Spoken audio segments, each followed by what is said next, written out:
Top stories this evening, sponsored by Courts, bringing value home. Operation Gold Digger and the NIMBLE Mule. U.S. authorities provided some intelligence on local gold smugglers.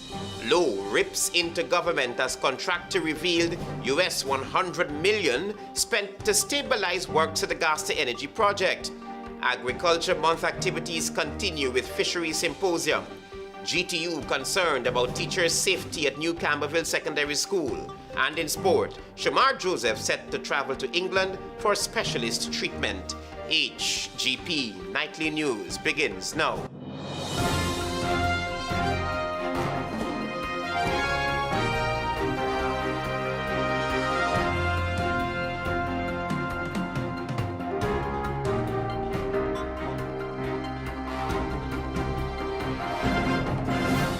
Good evening to our viewers here in Guyana and online. I'm Travis Chase with the Wednesday, October 22 edition of the HGP Nightly News. We have what you need to know this evening. Operation Gold Digger. That's the name of a U.S. Federal Bureau of Investigation probe that reportedly identified an Essequibo gold dealer said to have close ties to the corridors of power as a major gold smuggler and money launderer. But that crucial information, it seems, never reached the Guyana Gold Board under the David Grange administration. The U.S. authorities, however, remain on the trail of that Essequibo businessman and his network. Here's more. It has been revealed by former chairman of the Guyana Gold Board, G.H.K. Lal, that during his tenure, agents from the Federal Bureau of Investigations held regular meetings with the Gold Board and other key local agencies. Lal said that during one of those meetings, the United States Embassy presented a dossier, a document containing the names of alleged gold smugglers and other suspected criminals. They brought out a file twice the size of this. It had about 40 names and pictures inside. I didn't recognize any of those people. Gold smuggling, drug smuggling, different anti-money laundering. They had about 40 names and pictures in there of Guyanese. That document, Nightly News understands, was part of an investigation launched by the FBI titled Operation Gold Digger. Sources say the classified report focused on the gold smuggling and money laundering operations of an Essequibo gold dealer, several Guyanese nationals, and more than 30 individuals living in the United States, all believed to be part of an extensive criminal network. Then there was another local initiative, Operation NIMBLE Mule, launched under the David Grange administration. Lal was asked about that operation. Operation NIMBLE Mule was initiated by President Granger, and it was spearheaded by, I think he's retired now, Brigadier General Bruce Lovell. And he shared some intelligence with us in terms that there is leakage going on. There are connections cross-border. But in terms of the identification, everybody had an opinion of that. He explained that while the U.S. Embassy shared intelligence carefully, any high-level details about alleged smugglers or money launderers did not directly trickle down to the Gold Board. It would be improper for us to sit down on gold smuggling intelligence and not share that. The fact of the matter is that gold smuggling intelligence really trickled down to us, the specifics of it. Lal served as chairman of the Guyana Gold Board from March 2017 to February 2020 when his tenure ended.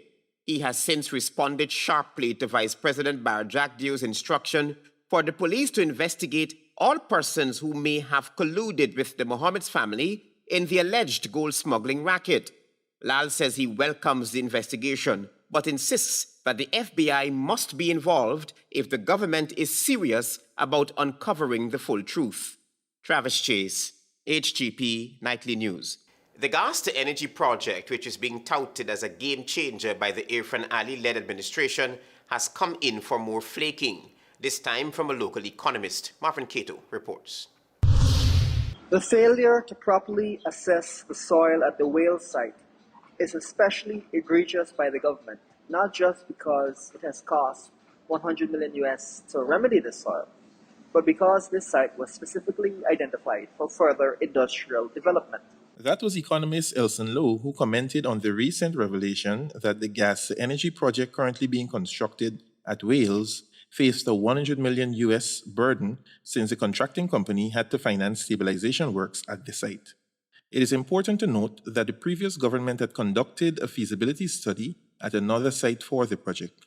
However, it was alleged that in its haste to play politics, the Irfan Ali-led People's Progressive Party civic government shelved that idea and proposed Wales as an alternative location. Any government identifying a site for heavy industry needs to conduct a thorough evaluation so that investments in infrastructure are not wasted.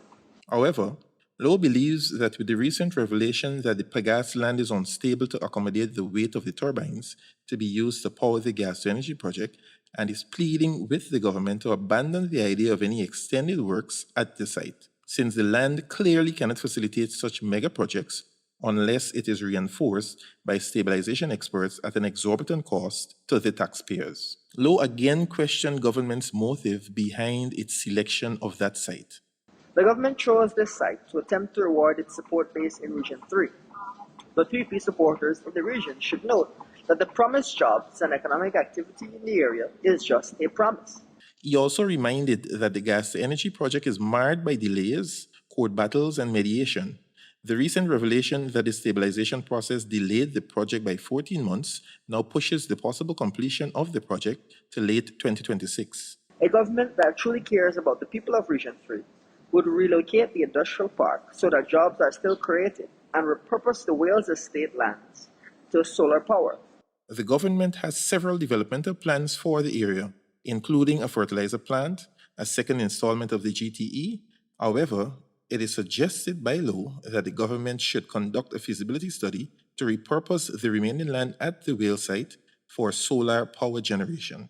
It is difficult to imagine any successful industrial development zone where each factory must spend tens, if not hundreds of millions of US dollars on soil stabilization before even beginning construction.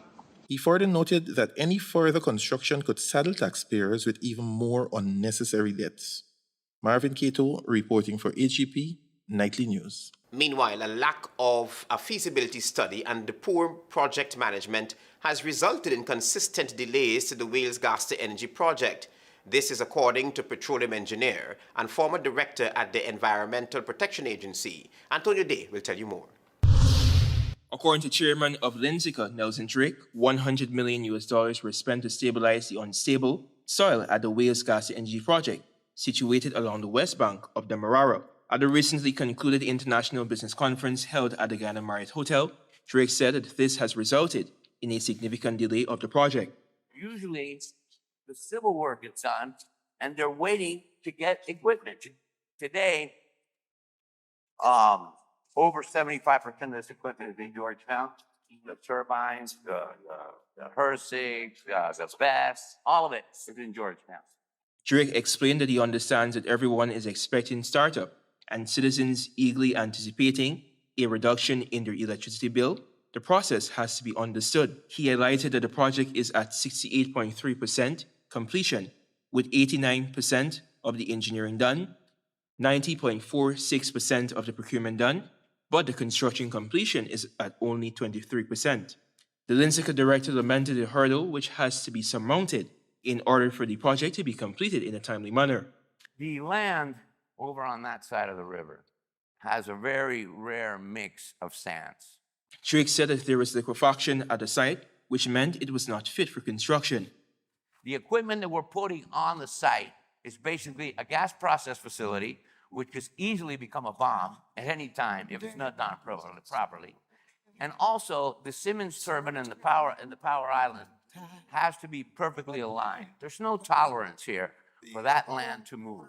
Meanwhile, petroleum engineer Dr. Vincent Adams, during a telephone interview with Nightly News on Tuesday, said that this is a result due to the absence of a feasibility study or environmental impact assessment, known as the EIA. There was no environmental impact assessment done, which was sheer lawlessness. They did not even impact assessment for that project. So, because there was no planning, anytime you do a project, you have planning. Dr. Adams, former director of the Environmental Protection Agency, EPA, pointedly highlighted that the environmental impact assessment conducted by ExxonMobil for the gas pipeline clearly stated that a separate environmental study would be required for the gas plants. He recalled that the government said that there would be no EIA for the project, but is now claiming that the U.S. Exim Bank not only conducted an EIA, but a feasibility study for the project. Dr. Adams noted that this project is falling apart due to poor project management. You have to monitor, you have to measure the work. We do not have a clue. There's nobody that I know of in Guyana who knows how to measure work. There's a process called Own Value Management System, VMS. It's the only process in the world that where you measure work definitively. Antonio Day reporting for the HGP Nightly News. This is the HGP Nightly News. Stay with us. There is more news ahead.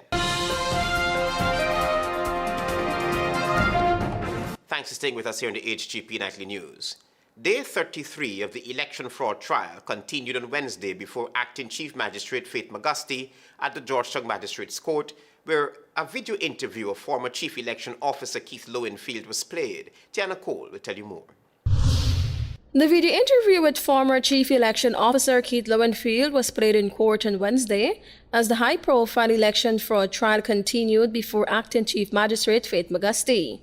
The interview, which lasted several hours, showed Lowenfield remaining mostly silent while being informed that the Ghana Police Force had taken over the investigation, and where he was asked a series of questions. Defense attorney Nigel Hughes, who appeared on behalf of attorney U.C. Anderson, objected to the playing of another video interview involving Enrique Livon, arguing that Livon's attorney was asked to leave during that recording. The prosecution's witness, Detective Sergeant Alwyn Jones, testified that during 2020, he was attached to the Criminal Investigation Department, CID, at a crime laboratory, where he conducted several recorded interviews linked to the election probe. Jones told the court that on August 30, 2020, he was assigned to record an interview with Enrique Livon. On September 26, 2020, he recorded a video interview with Lowenfield and his attorney, Nigel Hughes, and on September 29, 2020, he did the same for Carol Smith Joseph in the presence of her lawyer.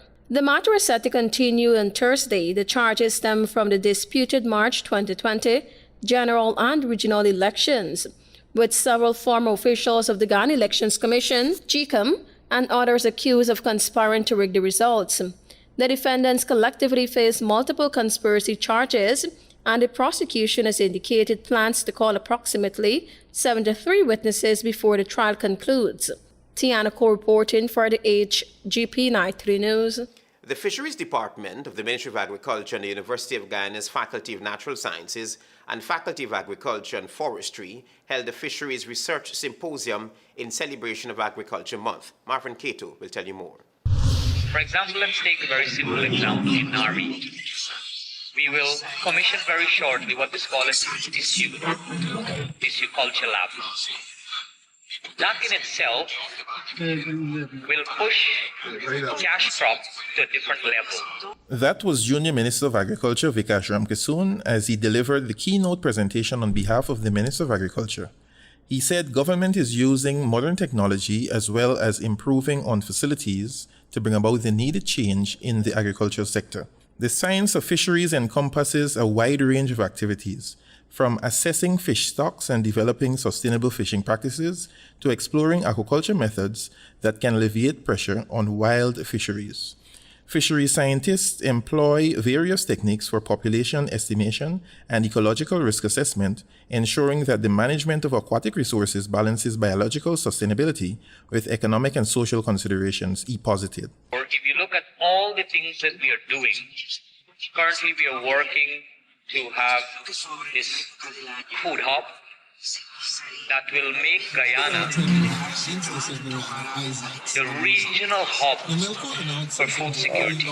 The minister further expounded on the role Guyana is playing, reminding that food security is tied to fisheries. Historically, Fisheries science evolved in response to the depletion of fish stocks due to the technological advancement in fishing practices, leading to a greater awareness of the need for effective resource management. And so while contributing to the sustainable use of our marine and inland resources, the Ministry of Agriculture, the Fisheries Department, the government continues to implement strategic initiatives focusing on sustainability. Participants were reminded that overfishing and environmental challenges continue to threaten aquatic ecosystems, and fisheries science plays a vital role in shaping policies and practices that promote conservation and sustainable use of ocean and freshwater resources. The field is also increasingly addressing the implications of climate change and the potential benefits of marine reserves and aquaculture innovations. Marvin Cato reporting for HGP Nightly News. On HGP Nightly News, we tell you now that a man was killed and another rushed to hospital on Wednesday afternoon after they were attacked by a swarm of Africanized bees in Betafawakting on the east coast of Demerara. The dead man has been identified only as Fat Man. According to eyewitnesses, the group was working on a project along the roadway when one of the men shouted, "Bees." Moments later, everyone on the worksite reportedly jumped into a nearby trench in an effort to escape the swarm. One eyewitness said he believes the bee's nest was disturbed after a worker who attempted to clear a nearby plot of land lit a fire, triggering the attack. When this newscast visited the scene, police and medical personnel were present. HGP Nightly News will provide more details when information becomes available. There is still silence from the Ministry of Education on a developing matter at the new CAMPBELVILLE Secondary School. In the meantime, the Guyana Teachers Union says safety of teachers at that school is at serious risk. As the Ministry of Education remains mum on yet another disturbing incident at the new CAMPBELVILLE Secondary School, Guyana Teachers Union President Coretta MacDonald says urgent intervention is needed given the school's troubling history of gang violence and indiscipline. If you remember, maybe a year, 2 years ago, we had a whole lot of confusion happening here. Gangs barging into this school, harassing teachers, harassing students and all of that. There was an intervention. The union was part and parcel of that. And there was a bit of calm. The GTU president told Nightly News that a closer look into the operations of New CAMPBELVILLE Secondary would reveal deep-rooted issues that have been ignored for far too long. At this school, we have recognized that children are, the discipline is not there. And that is simply because there's a teacher's shortage, not because the teachers want to not be in school, but there's severe teacher shortage. There's shortage of furniture and a whole lot of breakdown in terms of the discipline between the school and the welfare department. Currently, the GTU is waiting to see how the Ministry of Education will respond to a recent and deeply disturbing case in which male students allegedly used artificial intelligence to create pornographic videos of a female teacher and then shared it on social media. The same students reportedly went to the teacher's home and threw squibs, an act that has since been reported to the police. And that was reported to the police. The police apparently, some of them, they don't know how to operate. They don't know what to do. And so from one buck to the other buck, they've been passing this matter. The GTU president has also thrown out a public challenge to Education Minister Sonia Parag, urging her to confront the worsening safety and discipline crisis at the school. And I'd be happy if you can come to this school and spend one day moving from class to class to class and to teach a subject. Whether you're going to do moral education, which would be the simplest of all, moral education with a grade 7, grade 8, grade 9, grade 10, grade 11, come here and sit for a day and you'll understand how teachers feel. Up to press time Wednesday, the Public Relations Department of the Ministry of Education had not responded to calls or messages from Nightly News. Travis Chase, HGP Nightly News. Stay with us. You're watching the HGP Nightly News. Welcome back to the HGP Nightly News. In December, ExxonMobil Guyana Limited will conclude its most recent seismic data collection effort. This marks the end of several months of work to improve how the company produces and manages oil from the country's offshore reservoirs. Antonio Day reports. President of ExxonMobil Ghana Limited, Alistair Routledge, said that the local oil conglomerate will conclude its most recent seismic data collection effort in December. This effort is part of a larger plan to better understand how fluids move underground. He told journalists recently at a press conference held at Exxon's new headquarters in Ogle, East Coast of Marara. The company is using advanced ocean bottom node technology to collect detailed 3D and 4D seismic data using small battery-powered pods. Ocean bottom nodes. So we literally take these nodes, the pods that are around about this size, battery operated, we place them on the sea floors. It gives us a higher resolution 3D seismic imaging, which is especially important for those reservoirs that we're developing. Many of them have fairly thin beds of reservoir. It allows us better to navigate as we drill the wells.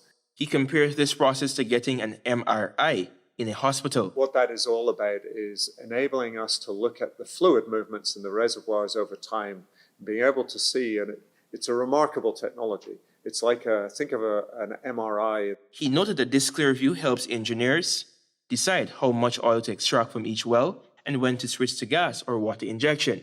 Routledge highlighted that the technology also speeds up the analysis. This is a process of calculations that used to take well over a year. We've now brought that down to a matter of a week or two. That's involving some wonderful technology that we've invested in our Houston office at the Spring campus. Routledge mentioned that future seismic surveys will build on this year's work, helping ExxonMobil to improve its production strategies. ExxonMobil hired the Norwegian company Shearwater Geoservices to do a 6-month 4D ocean bottom node survey offshore in the Sabo block. The oil company has also contracted PGS for an earlier 4D seismic survey here, which also planning 5 more development projects, aiming for a production capacity of over 1.7 million barrels per day by 2030. Antonio Day reporting for the HGP Nightly News. Plans are advancing for the construction of a modern oncology center in Guyana, an investment the government says will revolutionize how cancer is diagnosed and treated locally and across the Caribbean. Tiana Cole reports.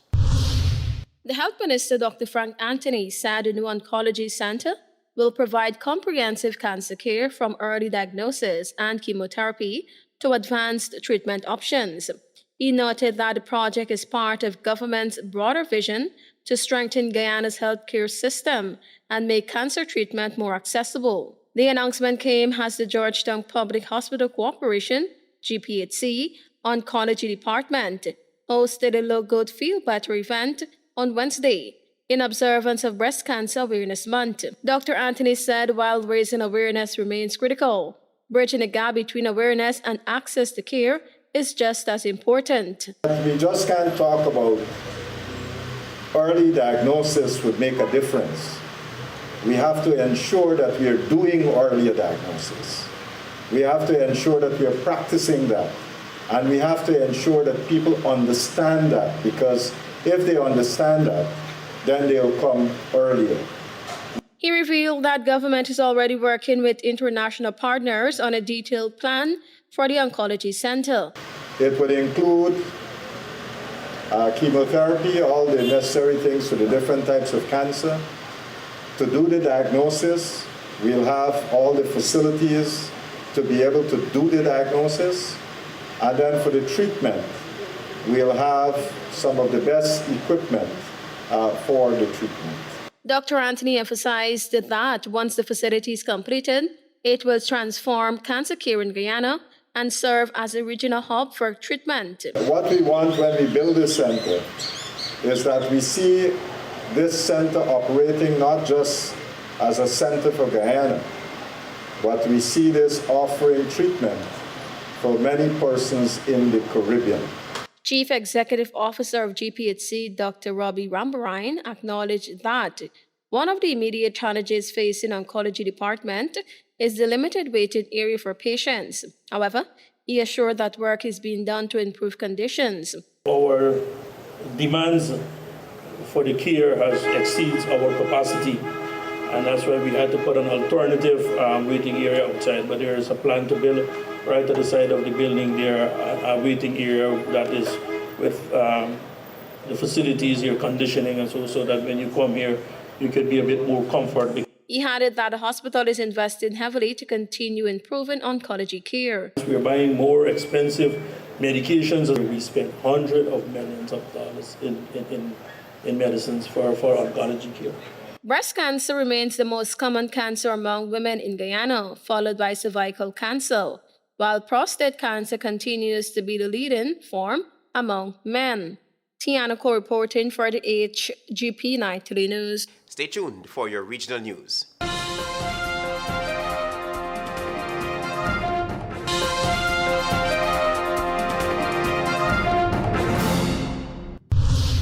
Good evening and welcome to Wednesday's edition of the Regional News. Tropical storm Melissa dumped heavy rain on Hispaniola as forecasters warned Wednesday of a significant flood risk in parts of the Caribbean region in the coming days. The rains disrupted traffic in the Dominican Republic's capital, Santo Domingo, and games in the country's professional baseball league were cancelled. People in Haiti grew concerned over the possibility of heavy flooding, which has devastated the country during past storms, given widespread erosion. Melissa had maximum sustained winds of 50 miles per hour mph early Wednesday and was centered about 325 miles southwest of Port-au-Prince, Haiti, the U.S. National Hurricane Center in Miami said. It was moving west at 12 miles per hour. A hurricane watch was in effect for southern Haiti, while Jamaica was under a tropical storm watch.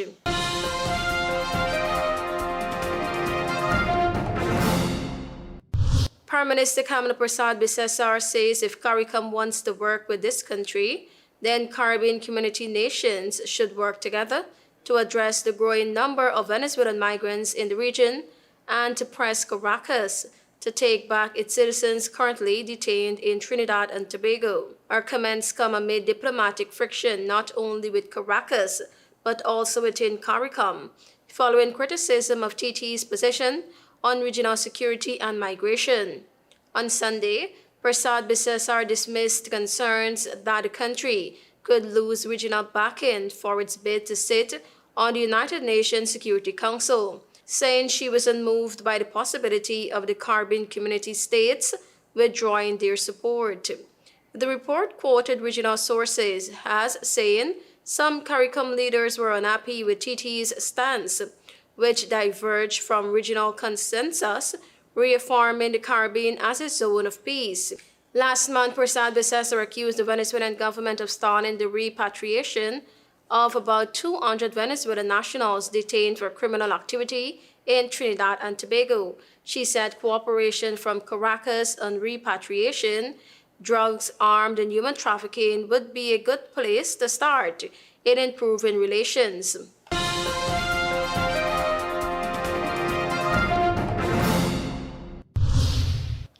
The opposition has walked out of Parliament after accusing House Speaker Juliette Holness of preventing members from asking questions of Water and Environment Minister Matthew Samunda. Samunda made a statement to the House Tuesday afternoon, updating the public on Tropical Storm Melissa and the preparations being undertaken by the government.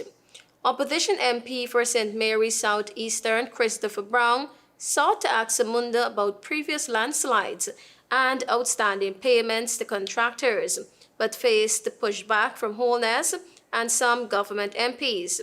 They argued that he was asking questions unrelated to Samunda's statement and not in keeping with Parliament's standing orders. Each time Brown attempted to ask the question, his microphone was cut off, and he was reminded by Holness to observe the standing orders. Opposition members came to his defense. Julian Robinson, who also attempted to ask a question of Samunda, was stopped in his tracks, and his microphone was cut off. Opposition MPs, including Opposition Leader Mark Golden, disagreed with Holness and pressed for questions to be put to Samunda. However, Holness would not relent, reiterating that the questions were not in keeping with the standing orders and would not be allowed. Golden and other opposition MPs accused Holness of unfairly shutting down members on their side, and they walked out of the House. Thank you for watching. I am Tiana Cole.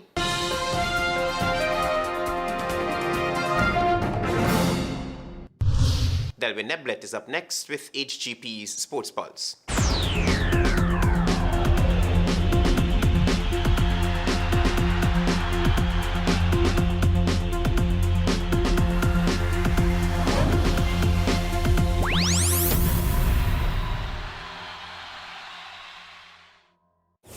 Good evening, Guyana. I'm Delwyn Neblet with your HGP TV Sports Pulse for today, Wednesday, October 22nd, 2025. We begin tonight with horse racing. Slingers Racing Stables Pride and Joy Gallo White turned in a commanding performance at the 41st Grand Premier Latin American Cup at the famed GOV'T racecourse in Rio de Janeiro, Brazil, reaffirming Guyana's presence on the South American horse racing stage. Representing the Virgin Eugen-based powerhouse, Gallo White went stride for stride with some of the region's best in the João Borges Philo Grand Prix, Haras Rio Iguaçu G2, finishing a strong second after being narrowly edged by Tyrion, despite leading the pack for most of the race. Into cycling in honor of the late John Chesdock Anderson, Barry Massey Jr., George Speedy Binning, and Michael Brother Mike Sampson, the second Trifecta Memorial event hosted by the Flying Star Cycling Club was held in Linden on Monday. Brighton John of the United We Stand Cycling Club prevailed in the elite class 15-lap criterium road race, claiming a comfortable victory on the Amelia's Ward circuit and securing the top cash prizes on offer. Aaron Newton of KFC Evolution finished second, while Marcus Kyler of Kaitro Attack placed third. In the Masters 40 plus 10-lap race, Saigon Herbert of KFC Evolution secured victory, as Kwame Ridley of Kaitro Attack was second and Richard Lewis of Continental Cycling Club finished third. The junior 10-lap race was won by Alex Newton of KFC Evolution, with Alexander Leong of Continental placing second and Ajani Cutting of Kaitro Attack third. In the Masters over 50 category, Ian Jackson of Flying Stars finished first, followed by Mark Stevens of KFC Evolution in second and Jolyn Joseph of Linden in third. The category forward 10-lap event went to Julio Melville of Kaitro Attack, with teammates Mark Sinclair and Kwame Fortune finishing second and third respectively. The juvenile 3-lap race was won by Kevin Stevens of Linden ahead of Danish Sukai of Flying Ace. In the ladies 3-lap race, Abigail Jeffrey of Continental took first place, beating Ashley Rutherford of Flying Stars. Into football, action resumed tonight in the Ghana Football Federation's Division 1 Women's League 2025 with two fixtures at the National Training Center in Providence. The first match featured the Ghana Defence Force versus Anns Grove United, while the second match currently underway features Western Tigers versus the Mainstay Gold Stars.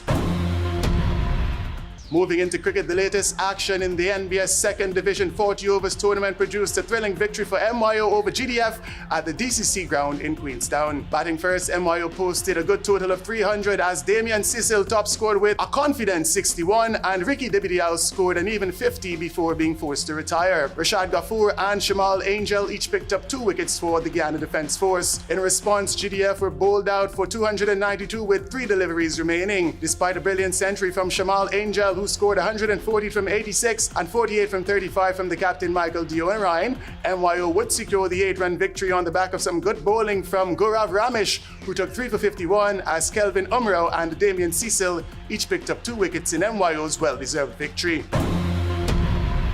More in cricket, the West Indies senior men's side will take on Bangladesh in the third and final ODI at the Sherry Bangala International Cricket Stadium in Dhaka at 3:30 tomorrow. The Windies lost the first match by a margin of 74 runs but managed to keep the series alive after securing a tense 1-run victory in the second match, which was decided by a super over. The Windies will now be hunting a series victory to follow up the most recent series win, which came against Pakistan with a 2-1 triumph in August. Meanwhile, Guyanese Shamar Joseph is set to travel to England for specialist treatment after reporting discomfort in his shoulder during a training session ahead of the opening ODI of the Bangladesh series. The injury, which was sustained while representing the Ghana Amazon Warriors in this year's Caribbean Premier League, has kept Joseph out of action since then. A statement from Cricket West Indies confirmed that following scans, he has been advised to consult a specialist in England to begin a rehabilitation process. That's it for this edition of the HGP TV Sports Pulse. I'm Delwyn Neblet reminding you to stay in the game. Operation Gold Digger and NIMBLE Mule. US provided some intelligence on local gold smugglers. Low rips into government as contractor revealed US $100 million spent to stabilize works at the GOV'T Energy Project. Agriculture Month activities continue with Fisheries Symposium. GTU concerned about teachers' safety at the new CAMPBELVILLE Secondary School. And in sport, Shamar Joseph set to travel to England for a specialist treatment. Those are our major headlines. For these stories and more, please go to our website. It's www.hgptv.com. I'm Travis Chase. Thanks for watching. Goodbye.